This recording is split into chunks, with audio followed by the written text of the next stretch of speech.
Les grandes infrastructures en Touraine ont un véritable impact sur le développement économique du département.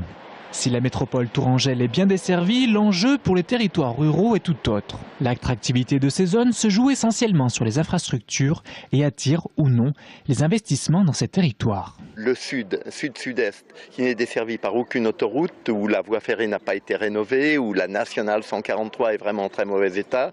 Donc là, on arrive à un territoire complètement enclavé, un peu en perte de vitesse, justement à cause des infrastructures. L'objectif affiché par le Conseil général concernant les routes est de mailler le territoire en toile d'araignée.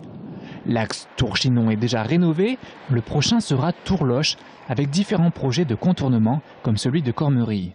Le déploiement du numérique est également sur les rails, un enjeu fort pour des projets comme le développement de la télémédecine. Nous avons des entreprises très performantes qui se trouvent dans les campagnes et qui tirent la sonnette d'alarme en disant « mais nous, on ne peut pas se développer tant que nous n'avons pas le haut débit ». Donc le but, c'est d'essayer, là aussi, c'est une voie, le haut débit, c'est une voie qui doit être utilisée par les entreprises. Et ce dont je suis sûr, c'est que les 19 opérateurs aujourd'hui acteurs sur Tours Plus n'attendent que la création d'un réseau d'initiative publique sur le département pour aller vendre leurs services à l'ensemble des entreprises du département.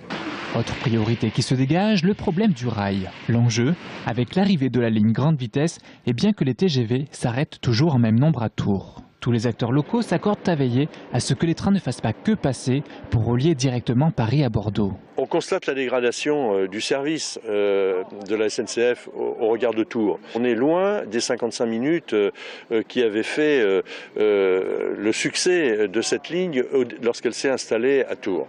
C'était un des arguments d'ailleurs d'attractivité pour Tours de dire nous sommes à moins d'une heure de Paris, 55 minutes. Eh bien, plus aucun train n'est dans cette situation-là. Autre dossier abordé lors de cet état des lieux des infrastructures, le périphérique de l'agglomération qui, pour le moment, est toujours incomplet au nord.